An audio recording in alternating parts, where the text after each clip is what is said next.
Morning, my dear friends. Standard 8 હવે તમે 7મા ધોરણમાંથી standard 8માં આવી ગયા છો. તો એની ફર્સ્ટ સેમની શરૂઆતમાં આપણે ટેક્સ્ટ બુક ઇંગ્લિશની પહેલા સેમેસ્ટરની અને બીજા સેમેસ્ટરની ટેક્સ્ટ બુક બંને અલગ અલગ આવે છે. એમાં ફર્સ્ટ સેમની ટેક્સ્ટ બુકની અંદર ફર્સ્ટ યુનિટ છે જે આપણે આજે એનો એક્ટિવિટી બેઝ યુનિટની શરૂઆત કરીશું. તો પહેલું યુનિટ છે ક્યુ ફોર ક્વેશ્ચન. તમે ઇંગ્લિશની અંદર ABCD ભણો છો તો એમાં A for apple, B for ball, એમ ક્યુ ફોર તમે કંઈક ક્વીન એવા અલગ અલગ શબ્દો તમે સમજતા. તો આમાં ક્યુ ફોર ક્વેશ્ચન એવું યુનિટ છે કે ક્યુનો મિનિંગ શું લેવાનો છે? ક્વેશ્ચન. તો આપને કંઈક ક્વેશ્ચનરી આમાં એવું યુનિટની નામ સાંભળીને એવું લાગે કે આ યુનિટની અંદર કંઈક ક્વેશ્ચનરી હશે, કંઈક પ્રશ્નોત્તરી હશે. તો આપણે એક્ટિવિટી ફર્સ્ટ જોઈએ. એક્ટિવિટી ફર્સ્ટ એવું કહે છે કે here is an imaginary interview. ઇન્ટરવ્યૂનો મિનિંગ તમને ખ્યાલ હશે કે કોઈ મોટા હોદ્દાવાળા હોય, કોઈ સ્કૂલમાં, કોઈ કંપનીમાં તમે જોબ માટે અથવા તો કોઈ પણ કારણોસર તમે જતા હોય તો તમારું ત્યાં ઇન્ટરવ્યૂ લેવામાં આવે કે કંઈક પ્રશ્ન પૂછે, એને શું કહેવાય? ઇન્ટરવ્યૂ. તો અહીંયા ઇન્ટરવ્યૂ કોનું લીધેલું છે? તો કે સુનિતા વિલિયમ્સ, જેને તમે ઓળખો છો. કોણ હતી? તો કે એક અવકાશયાત્રી. કોણ હતી? અવકાશયાત્રી. Here is an imaginary interview with a famous astronaut Sunita Williams. Listen to your teacher, read it, work in pair and dramatize it. તો આપણે જોઈએ કે ઇન્ટરવ્યુઅર અને સુનિતા વિલિયમ્સ વચ્ચેનું આ ડાયલોગ જે તમે 7મા ધોરણમાં પણ શીખી ગયા, ડાયલોગ રાઇટિંગ, એવો જ આ એક ડાયલોગની જેમ ઇન્ટરવ્યૂ લીધેલું છે. તો ઇન્ટરવ્યુઅર સુનિતા વિલિયમ્સને કંઈક ક્વેશ્ચન કરે છે. તો હેલો મિસ સુનિતા વિલિયમ્સ. શરૂઆત હંમેશા ડાયલોગ હોય કે ગમે ત્યાં બારે પણ તો તમે શરૂઆત ક્યાંથી કરો? તો કે હેલો હાય. તો અહીંયા ઇન્ટરવ્યુઅર પણ સુનિતા વિલિયમ્સને એવો જ કંઈક ક્વેશ્ચન કરે છે. Hello Miss Sunita Williams, welcome to our program. શું કે છે interviewer? Hello Miss Sunita Williams, અમારા કાર્યક્રમમાં, પ્રોગ્રામ્સ મિનિંગ શું થાય? કાર્યક્રમ. કે અમારા કાર્યક્રમમાં વેલકમ, તમારું સ્વાગત છે. તો સુનિતા વિલિયમ્સ કંઈક રિપ્લાય કરે છે. Sunita Williams said. આનો મિનિંગ તમે જાણો છો, બે ડોટ્સ આપેલા છે, એને શું કહેવાય? સેઝ. તો Sunita Williams says hello nice meeting you. તો સુનિતા વિલિયમ્સ શું કહે છે? હેલો નાઇસ મીટિંગ યુ, તમને મળીને મને આનંદ થયો. પછી ઇન્ટરવ્યુઅર શું પૂછે છે? ઇન્ટરવ્યુ લેનાર પૂછે છે વેર ડુ યુ વર્ક. અહીંયા વેરનો મિનિંગ તમને લોકોને ખ્યાલ છે. વેરનો મિનિંગ શું થાય? ક્યાં. વર્ક એટલે કામ. કે વેર ડુ યુ વર્ક, તમે ક્યાં કામ કરો છો? તો સુનિતા વિલિયમ્સ આન્સર આપે છે. સુનિતા વિલિયમ્સ કહે છે at NASA at flight engineer. નાસાનો આ નાસા કેપિટલ ફોર્મમાં લખેલું છે, જે એક એરોનોટિક કંપની છે, જે નાસા, ત્યાંથી પેલા અવકાશયાત્રીઓ અવકાશમાં જવા માટે ઉડાન ભરે છે, તે એક NASA. At NASA as a flight engineer, કે નાસામાં એક ઉડ્ડયન ઇજનેર તરીકે હું કામ કરું છું. તો ઇન્ટરવ્યુઅર શું પૂછે છે? વેર વર યુ બોર્ન. વેર પાછું કઈ અહીંયા આવ્યો, પાછું વેર, વર યુ બોર્ન. અહીંયા વર છે, ભૂતકાળનું આખું સેન્ટેન્સ શેનું છે? તો કે ભૂતકાળનું છે. વેર વર યુ બોર્ન, તમે ક્યાં કામ કરતા હતા? સોરી, તમારો જન્મ ક્યાં થયો હતો? તો સુનિતા વિલિયમ્સ શું કહે છે? ઓહાયો.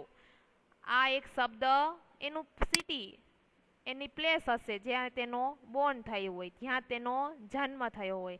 તો સુનિતા વિલિયમ્સ શું આન્સર આપે છે? તો કે ઓહાયો. એનો બોર્ન ક્યાં થયું હતું? તો કે ઓહાયોમાં.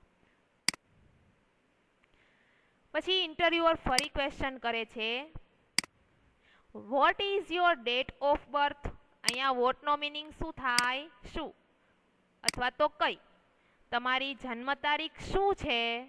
અહીંયા તો શું જ લેવાનું છે વોટનો મિનિંગ, તો કે તમારી જન્મ તારીખ શું છે? તો સુનિતા વિલિયમ્સ એની બર્થ ડેટ બોલે છે 19 સપ્ટેમ્બર 1965. તો કે 19 સપ્ટેમ્બર 1965.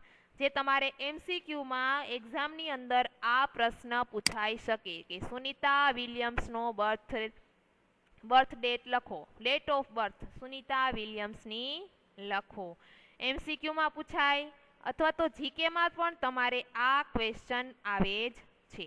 તો ઇન્ટરવ્યુઅર ફરી એને ક્વેશ્ચન કરે છે, where did you get your graduation from? કે તમારું ગ્રેજ્યુએશન, તમે સ્નાતક ક્યાંથી થયા છો? ગ્રેજ્યુએશનનો મિનિંગ શું થાય?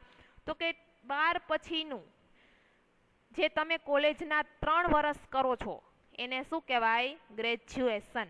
Where did you get your graduation from? તો તમે ક્યાંથી સ્નાતક થયા છો? તો સુનિતા વિલિયમ્સ શું આન્સર આપે છે? I did my graduation from Florida institute of technology. આ એક સંસ્થાનું નામ છે, ફ્લોરિડા ઇન્સ્ટિટ્યૂટ ઓફ ટેકનોલોજી. એ ક્યાં ભણતા હતા? એ ગ્રેજ્યુએશન એને કોલેજ ક્યાં કરી હતી? તો કે ફ્લોરિડા ઇન્સ્ટિટ્યૂટ ઓફ ટેકનોલોજી નામની સંસ્થામાં તેને કોલેજ કરેલી હતી. ઇન્ટરવ્યુઅર ક્વેશ્ચન કરે છે, which special items did you bring with you in the space first time? શું કે છે? વિચ એટલે કઈ, સ્પેશિયલ એટલે ખાસ, આઇટમ એટલે વસ્તુઓ, બ્રિંગ એટલે લઈ ગયા, સ્પેસ ફર્સ્ટ ટાઈમ તમે અવકાશમાં ગયા પહેલી વખત ત્યારે કઈ ખાસ વસ્તુઓ અવકાશમાં લઈ ગયા હતા? તો સુનિતા વિલિયમ્સ શું આન્સર આપે છે? The Bhagavad Gita, a small idol of Ganesha and a letter written in Hindi by my father. કે ભગવદ્ ગીતા લઈ ગયા હતા, a small idol of Ganesha એટલે એક નાની ગણેશની મૂર્તિ લઈ ગયા હતા, and letter written in Hindi કે હિન્દીમાં લખેલો બાય માય ફાધર એટલે કે એના પિતાએ લખેલો હિન્દીમાં, લેટર એટલે પત્ર, એ પણ સાથે લઈ ગયા હતા. કઈ કઈ વસ્તુઓ લઈ ગયા હતા એ પણ તમારે એમસીક્યુમાં અથવા તો ક્વેશ્ચનમાં તમારી એક્ઝામમાં પ્રશ્ન પૂછાઈ શકે કે સુનિતા વિલિયમ્સ પહેલી વખત સ્પેસમાં ગયા, અવકાશમાં ગયા ત્યારે કઈ ખાસ વસ્તુઓ લઈ ગયા હતા? તો કઈ લખવાની? ધ ભાગવદ ગીતા, પછી ગણેશની એક નાની મૂર્તિ અને એના પિતાએ હિન્દીમાં લખેલો એક પત્ર. તો ઇન્ટરવ્યુઅર ફરી પૂછે છે, who inspired you in your life and work? Inspired એટલે પ્રેરણા. શું થાય? પ્રેરણા. હુ એટલે કોણ? You in your life and work તમારા કામ માટે અને તમારા જીવનમાં તમને કોને પ્રેરણા આપી? તો સુનિતા વિલિયમ્સ શું કહે છે? મહાત્મા ગાંધી. એને કોને પ્રેરણા આપી હતી? તો કે મહાત્મા ગાંધી. પછી ઇન્ટરવ્યુઅર લાસ્ટ ક્વેશ્ચન કરે છે, what is your country of origin? તમે મૂળ કયા દેશના છો? તો સુનિતા વિલિયમ્સ શું આન્સર આપે છે? India, Bharat. In fact my father Deepak Pandya is from Gujarat. કે હકીકતમાં તો મારા પિતાશ્રી દીપક પંડ્યા ક્યાંના છે? ગુજરાતના છે. તો અહીંયા આપણે એક્ટિવિટી ફર્સ્ટ કમ્પ્લીટ કરીએ છીએ. પછી આગળ જોઈએ એક્ટિવિટી 2માં એના એમસીક્યુ. મેં તમને જેમ કીધું એમ કે આવા બધા પ્રશ્નો એમસીક્યુમાં પૂછાઈ શકે. એક્ટિવિટી 2A એવું આપેલું છે. એક્ટિવિટી 2માં છે, એક્ટિવિટી 2Bમાં છે હુ અને વેર એવા શબ્દો આપેલા છે. અંડરલાઇન કરેલા શબ્દ ઉપરથી WH વાળા ક્વેશ્ચન બનાવો જે તમે ધોરણ 7ની અંદર કમ્પ્લીટ કર્યું છે. જે ગ્રામરનો ટોપિક છે, આપણે ટેન્સ ચલાવશું ત્યારે એનો અભ્યાસ કરીશું. પછી છે એક્ટિવિટી 3, એ પણ ક્વેશ્ચન આન્સર છે. પછી છે એક્ટિવિટી 4 જે આપણે નેક્સ્ટ લેક્ચરમાં જોશું. અહીંયા સુધી આપણે એક્ટિવિટી 1 2 3 સુધી કમ્પ્લીટ કરીએ. એક્ટિવિટી 4 છે એક નેક્સ્ટ લેક્ચરમાં જોશું. Thank you.